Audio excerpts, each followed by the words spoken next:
Project Kelompok Kelompok. T15 Demonstrasi Konstekstual. Hai Sobat PPG, kami dari kelompok A2.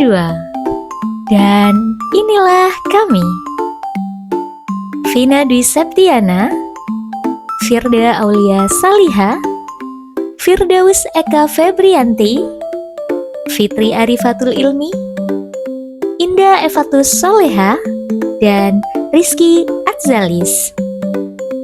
Baik sobat, kali ini kami akan mempresentasikan hasil diskusi pada T14 Ruang Kolaborasi, yakni tugas 1.1 memberikan tanggapan terhadap kasus di ruang kelas.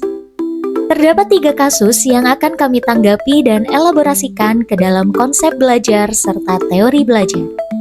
Berikut hasilnya. Kasus 1. Bayangkan jika Anda adalah seorang guru matematika di kelas 7.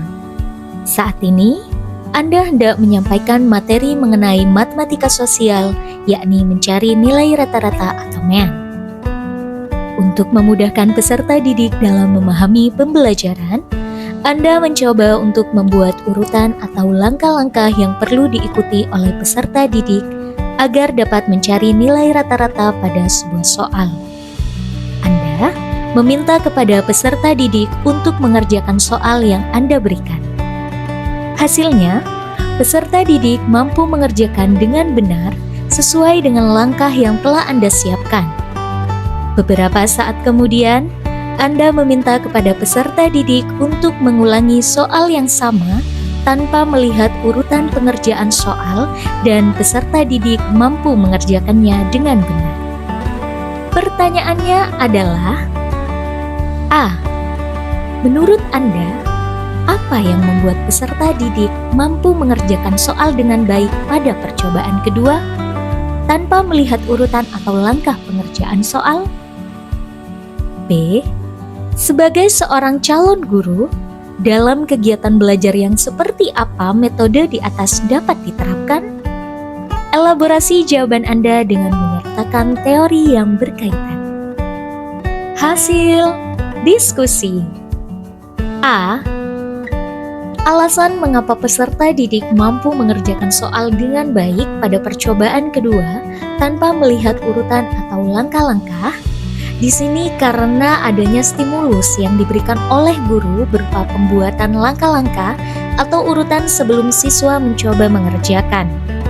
Stimulus ini diterima oleh peserta didik melalui respon dalam bentuk pemahaman, mengikuti petunjuk dan mulai mengerjakan soal sesuai instruksi dari guru. Kemudian, peserta didik diberikan latihan soal yang sama tanpa adanya stimulus dari guru. Berdasarkan hal tersebut, kami berpendapat pada kasus 1, teori yang digunakan oleh guru pada mata pelajaran matematika sosial, yakni menggunakan teori behavioristik. Untuk pertanyaan B, metode di atas dapat digunakan dalam kegiatan belajar berupa latihan soal atau kuis. Berdasarkan kasus 1, dapat kami simpulkan bahwa metode belajar yang digunakan relevan dengan teori belajar behavioristik. Dalam teori belajar ini, menyebutkan bahwa belajar merupakan perubahan perilaku yang dapat diamati, diukur, dan dinilai secara konkret. Hal ini dapat dipaparkan melalui penjelasan berikut. Berdasarkan pada ciri-ciri teori behavioristik, di antaranya, yang pertama, mengutamakan mekanisme terbentuknya hasil belajar melalui prosedur stimulus respon. Pada kasus 1, diberikan gambaran bahwa guru memberikan stimulus berupa rancangan langkah-langkah yang perlu diikuti oleh peserta didik agar dapat mencari nilai rata-rata pada sebuah soal. Dan yang kedua, mementingkan peranan kemampuan yang sudah terbentuk sebelumnya.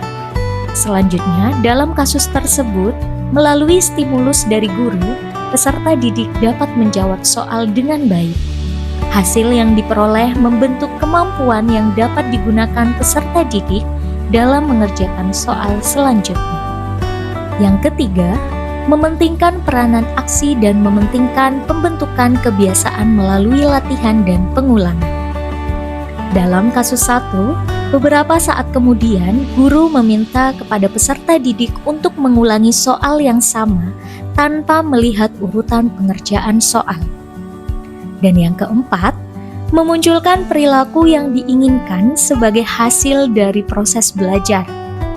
Melalui proses belajar matematika sosial yang diberikan oleh guru, hasil yang didapatkan sesuai dengan tujuan yang diharapkan, yakni disebutkan dalam penggalan narasi kasus 1, bahwa setelah peserta didik melakukan pengerjaan ulang tanpa melihat langkah-langkah, peserta didik mampu mengerjakannya dengan benar. Berdasarkan hal tersebut, telah diperoleh perilaku yang diinginkan sebagai hasil dari proses belajar matematika sosial. Kasus 2. Rina adalah seorang guru di kelas 1 SD. Sebagian besar peserta didiknya belum bisa berhitung dengan lancar. Rina sedang memikirkan cara yang sesuai untuk membantu setiap peserta didik menyelesaikan tantangan belajarnya. Pertanyaan: A. Menurut Anda, apa yang dapat Rina lakukan untuk membantu peserta didiknya sesuai dengan tahapan perkembangan usia? B. Mengapa Anda menyarankan hal tersebut? Elaborasi jawaban Anda dengan menyertakan teori yang berkaitan. Hasil diskusi. A. Pada tahapan usia anak kelas 1 SD umumnya berusia 7 tahun. Guru perlu memahami bahwa anak masih dalam tahap industri versus inferioritas. Tahap tersebut artinya anak sedang dalam masa mempelajari keterampilan baru dan merasa berguna dan mengembangkan rasa harga diri ketika mereka dapat melakukannya. Tetapi, ketika tidak distimulus dengan baik, mereka akan mengembangkan rasa tidak berguna dan rendah diri. Maka sangat penting dalam proses atau tahapan pembelajaran untuk selalu mendukung dan memotivasi kompetensi yang dimiliki oleh setiap individu anak. Kegiatan yang bisa Rina lakukan untuk mengajarkan siswa kelas 1 SD berhitung yakni sebagai berikut. 1. Melakukan tes diagnostik pada awal pembelajaran. Guru dapat melakukan tes diagnostik dengan cara menghitung bermacam-macam buah. Kemudian, guru dapat memetakan siswa dengan kategori mahir, cukup mahir, dan belum mahir. Guru dapat memotivasi siswa yang sudah mahir berhitung untuk menjadi tutor sebaya. Sementara siswa yang cukup mahir dan belum mahir diberi aktivitas dan pendampingan menggunakan objek-objek sekitar. Guru juga memberikan pengenalan bertahap tentang angka hingga mereka mampu melakukan penjumlahan dan pengurangan. 2. Melakukan kegiatan pembelajaran yang inovatif dan menyenangkan berbasis permainan. Pada masa peralihan dari TK ke SD, siswa masih butuh lebih banyak kegiatan bermain. Aktivitas permainan yang mampu meningkatkan pemahaman berhitung dan numerasi anak bisa dengan melakukan permainan ular tangga raksasa. Pada permainan tersebut, siswa dapat mengenal urutan angka yang lebih kompleks, seperti angka 1 sampai puluhan atas. Selain itu, siswa dapat mengatasi permasalahan dalam perintah dan tantangan permainan ular tangga. Siswa juga tidak akan merasa bosan belajar materi berhitung, karena pembelajaran dikemas dalam kegiatan bermain bersama teman-temannya dan meningkatkan hubungan sosial. Hasil diskusi B. Pendekatan yang diterapkan Rina dalam mengajarkan siswa berhitung berkaitan dengan teori behavioristik yang menekankan penguatan dan pengulangan perilaku yang diinginkan. Rina menggunakan tes diagnostik untuk memetakan kemampuan siswa dan memberikan penguatan positif kepada siswa yang mahir, seperti pujian dan kesempatan menjadi tutor sebaya. Siswa yang membutuhkan bimbingan lebih diberikan latihan bertahap dengan umpan balik langsung. Pembelajaran berbasis permainan seperti ular tangga raksasa juga digunakan untuk memperkuat konsep berhitung melalui penguatan positif. Secara keseluruhan, pendekatan ini membantu membentuk kebiasaan belajar berhitung dengan memberikan feedback langsung dan penguatan yang tepat. Kasus 3. Made adalah seorang guru yang mengajar di salah satu sekolah negeri wilayah Bali. Ia mengampu mata pelajaran bahasa Indonesia. Made hendak mengajarkan materi teks deskripsi pada peserta didiknya. Pada buku cetak yang menjadi panduannya saat mengajar, terdapat beberapa contoh teks deskripsi yang menceritakan tentang bangunan-bangunan pencakar langit yang ada di ibu kota. Dengan memperhatikan latar belakang setiap peserta didiknya, Made pun mencoba untuk memberikan contoh yang berbeda. Ia memberikan contoh teks deskripsi tentang pantai dan makanan khas di Bali. Pertanyaannya adalah: A. Menurut Anda, apakah pertimbangan dan keputusan Made sudah sesuai? Mengapa demikian? B. Prinsip apa yang Made gunakan dalam kasus tersebut? Elaborasikan jawaban Anda dengan menyertakan teori yang berkaitan. Hasil diskusi. A. Pertimbangan keputusan Made sudah sesuai. Hal tersebut karena peserta didik akan lebih mudah memahami materi apabila guru memberikan materi yang dekat dengan kondisi lingkungannya. Kondisi lingkungan yang dimaksud adalah budaya dari Bali. Karena peserta didik berasal dari wilayah tersebut, sehingga memiliki pemahaman tentang budaya dari lingkungan yang berada di Bali. Pemahaman peserta didik akan berbeda jika guru memberikan contoh teks dengan menggunakan objek gedung-gedung pencakar langit di ibu kota. Sebab, kondisi tersebut tidak dekat dengan lingkungan peserta didik, sehingga membuat mereka sulit untuk membayangkan objek dan memahami materi teks deskripsi yang akan dibahas. Hasil diskusi B.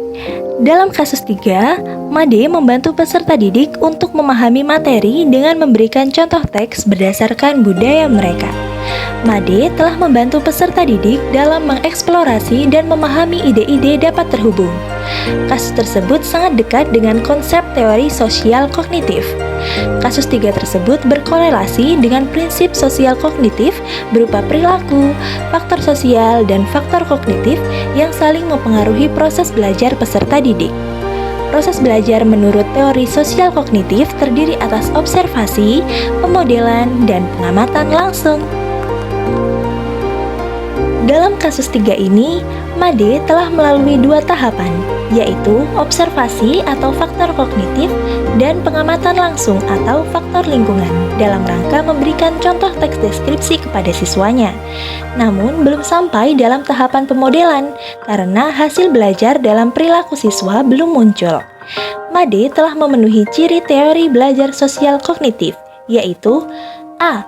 Teori sosial kognitif memahami bahwa tingkah laku model atau contoh bisa dipelajari melalui bahasa, teladan, nilai, dan lain-lain. B. Mengamati orang lain.